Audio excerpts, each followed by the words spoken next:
Ah, look who's still standing, still breathing, still here, with that same quiet fire behind your eyes that nobody gave you credit for, that nobody saw coming, and that absolutely nobody could extinguish no matter how long they tried. You made it to this moment not limping, not dragging your name through apologies, not carrying the wreckage of what they did to you like some monument to your own suffering. You made it whole. Or close enough to whole that the difference doesn't matter anymore, because broken things that heal stronger have a name, and that name is you. Now sit with that for exactly 1 second, because what I'm about to tell you tonight is going to rearrange something inside your chest that has been waiting a very long time to be rearranged. And I need you present for every single word. Before we begin tonight, something is waiting for you. A book was just dropped, Joker's Crown, How the Man They Laughed At Became the One They Fear.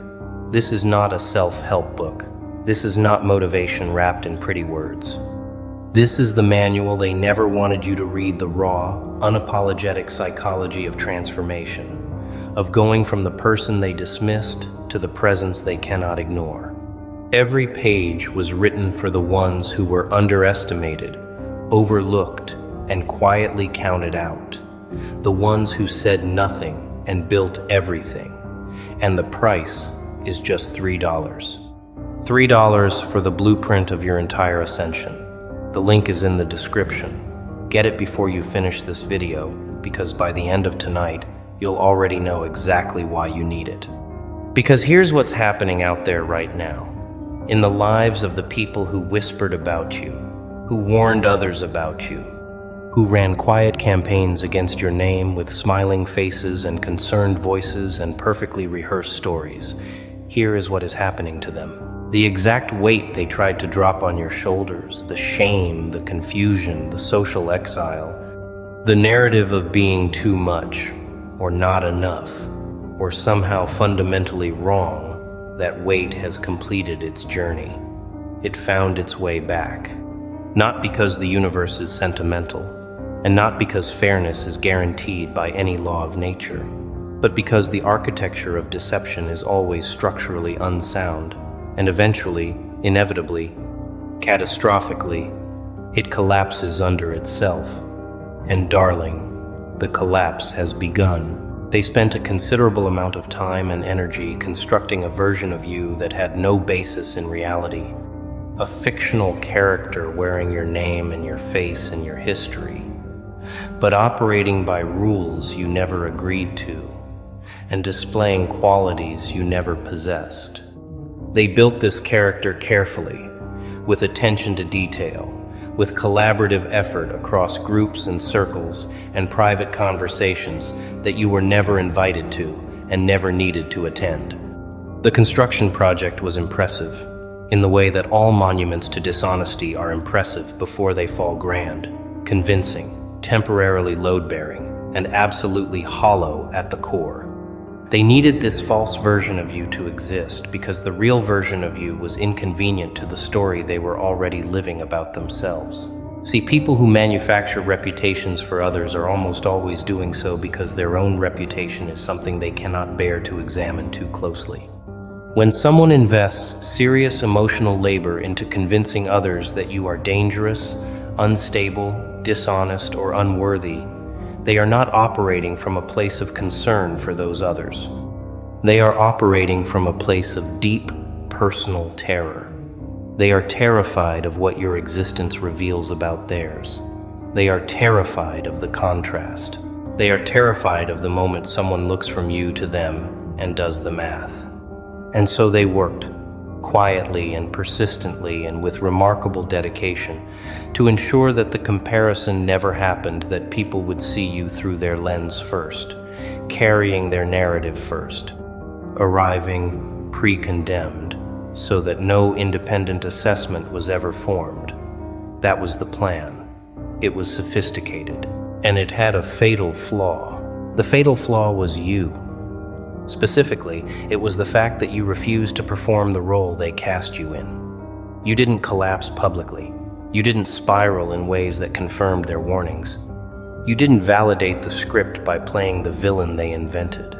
You simply continued awkwardly sometimes, painfully often, but continuously and authentically being yourself, the actual self, the inconvenient documented reality of a person who was none of the things they said.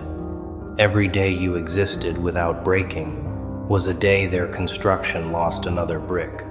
Every quiet morning you survived without their approval was a morning their architecture developed another crack. And cracks in dishonest structures don't heal. They spread. There is a specific kind of silence that people with power instincts find absolutely unbearable, and you deployed it perfectly, whether you knew it or not.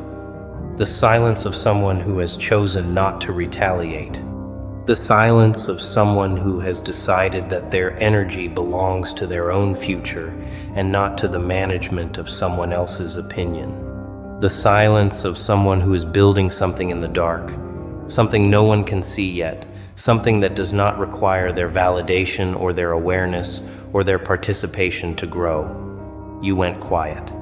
And to people who expected noise, who needed noise, who had positioned themselves as the reasonable responders to your supposed chaos, that silence was profoundly destabilizing. They refreshed, they checked, they sent intermediaries with casual questions designed to surface information about your state. They created situations designed to provoke a reaction they could point to. They waited for the moment you would crack and hand them the justification they'd been holding space for. And you gave them nothing. Not because you were unaffected, because you absolutely were affected. In ways that cost you sleep and comfort and peace and certainty, but because somewhere in the processing of what had been done to you, you made a decision so private it barely felt like a decision at all. You decided that the only thing worse than what they had done was letting them see it work. And that decision, that single, quiet, interior commitment, is the reason we are having this conversation tonight. Because that decision changed the entire architecture of the outcome. They read your silence as weakness at first. They told each other you had nothing to say because you knew you were caught. You knew you were guilty. You knew the story they were telling was true. They celebrated your quiet like a concession. They moved confidently into spaces you had vacated, redrew borders, consolidated influence, and began operating as though the matter was settled and you were simply the aftermath of their good judgment. And that premature confidence was the second fatal flaw, because what they were actually watching was not your surrender. What they were watching was you getting very, very clear. Getting clear does not look impressive from the outside. It looks like someone sitting quietly while their reputation takes damage. It looks like someone not showing up to arguments they were mentioned in. It looks like someone doing the same small, disciplined things day after day while everyone around them expects a dramatic response. Getting clear looks, to the untrained observer, like giving up. But here is what is actually happening in the interior of a person who is getting clear. They are stripping away every single thing that is not essential. Every performance, every social obligation undertaken from fear rather than genuine connection. Every hour spent managing the perception of people who were never going to be won over regardless. Every drop of energy that was going toward the outside world starts redirecting inward. And when that happens, when that full volume of effort stops bleeding out and starts concentrating, the results are not gradual. They are sudden. They are visible. And they are impossible to misattribute. You became sharper, not angrier sharper. The distinction matters enormously. Anger is loud and diffuse and exhausting, and ultimately self-consuming. Sharpness is quiet and precise and accumulating. You started seeing things you had been too distracted to notice before, patterns in how certain people operated, gaps in situations that had seemed sealed, possibilities that had been invisible while you were busy defending yourself. You started having thoughts that ended with clarity instead of spiraling into anxiety. You started doing things differently, not because you read something or because someone advised you, but because the noise had dropped low enough that your actual instincts could finally be heard. And your instincts, as it turns out, are exceptionally good. They always were. They just couldn't compete with the volume of everything external for a long time. Meanwhile, the people who had declared victory over your situation were beginning to discover something uncomfortable. The narrative they'd constructed required ongoing maintenance. Stories that are not true need constant reinforcement, need recurring retelling, need the collaboration of people who are willing to keep believing, or at least performing belief. And people, even allies, built on shared grievance, eventually tire of maintenance. The conversations that used to be animated and urgent started feeling repetitive. The warnings they issued about you were being issued now to audiences who were hearing them for the third and fourth time, and the emotional response was diminishing. The structural thing about a false story is that it has no new information to generate. It tells itself the same way every time. And eventually, people stop listening to things that don't give them anything new. Nobody announces the moment the tide moves. It doesn't arrive with ceremony. It doesn't send a letter. You do not wake up one morning and find a notification that says reversal has begun. What you find instead is a series of very small, very specific events that accumulate over weeks and months into an undeniable pattern. Someone who used to avoid you holds eye contact a little longer than necessary, with something in it that looks almost like reassessment. Someone who had positioned themselves in opposition to you makes a mistake that is remarkably similar to the mistake they warned everyone you were going to make.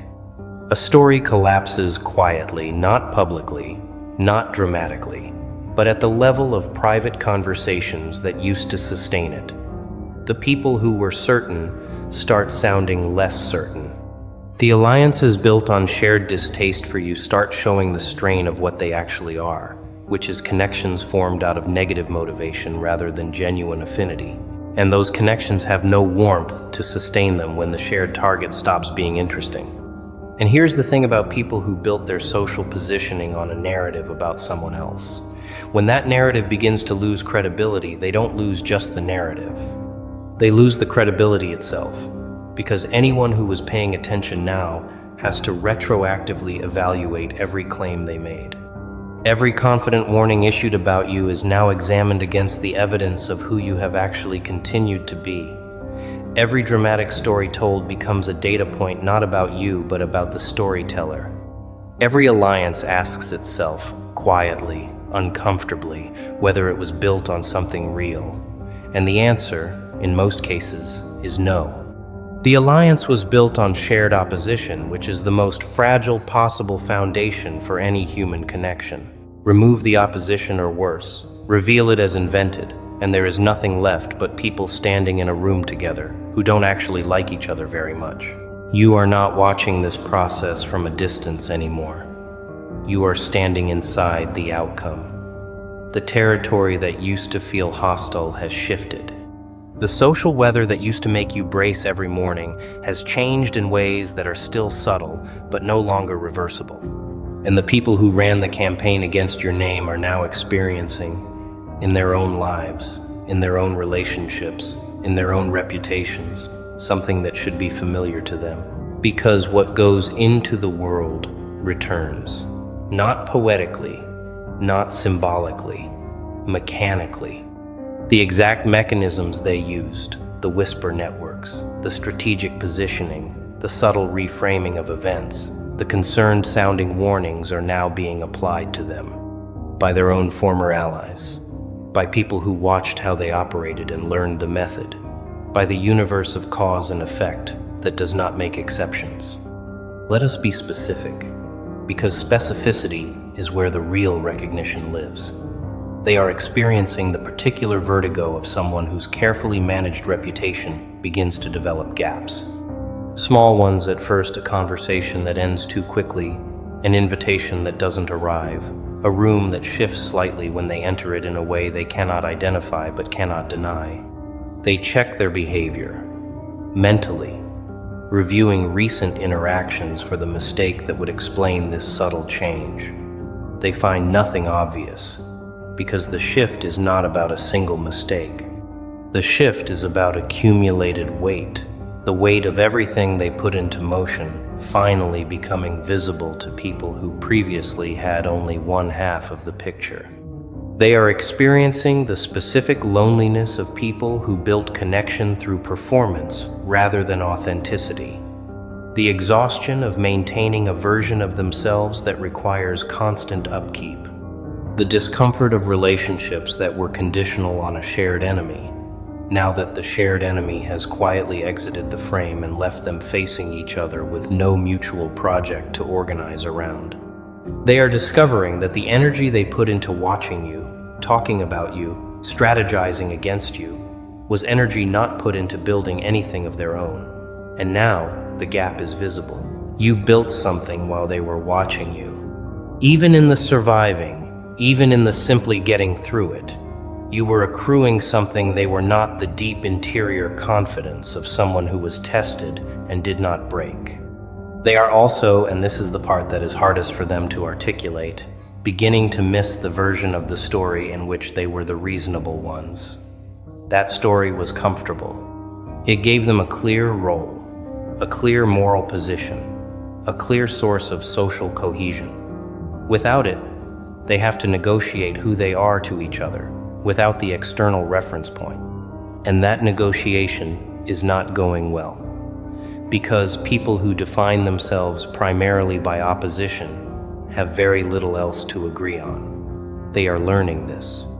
Slowly, privately, without anyone to talk to about it, because the person they would have talked to about it was you, and that door, for reasons that were entirely their doing, is no longer open. Forget every oversimplified version of this concept you've absorbed from casual use. What is actually happening is not magical and not mystical and not the result of any external force administering justice on your behalf.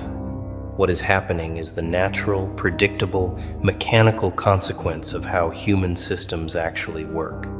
People who lie must maintain lies. And maintaining lies is expensive. It costs cognitive resources, relational energy, and constant vigilance. People who build influence through false narrative must keep supplying the narrative, and supply requires material.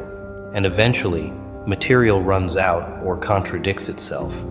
People who establish their positioning by making others look small eventually encounter the limits of that strategy, which is that it produces no genuine admiration and no real loyalty, only conditional tolerance from people who are privately wondering when the method will be applied to them. And it will be applied to them. That is the mechanical part. The people who learned from watching how you were treated what can be done to a person are not loyal to the ones who taught them. They are equipped. They are now in possession of a method, and methods seek application. The whisper campaigner eventually meets someone willing to whisper about them. The reputation architect eventually stands in a room where their own reputation is being quietly redesigned by people they trusted. The person who issued warnings about your character eventually finds their own character being warned about in similar language, through similar channels, to similar effect. This is not poetic. This is operational. This is just how the mechanics of social manipulation work when they run their natural course. What you did, whether strategically or simply from exhaustion, was remove yourself from the cycle early enough to not be consumed by it. You stopped trying to counter the narrative with a competing narrative. You stopped trying to win the social contest by the rules of the social contest, which were rigged from the start. You stepped sideways, and stepping sideways from a rigged game is not losing. It is the only rational move that exists. And while you were sideways, the game continued without you, and the people who remained inside it continued playing, and the consequences of the game continued accumulating, and those consequences are now due. Here is what nobody can argue with.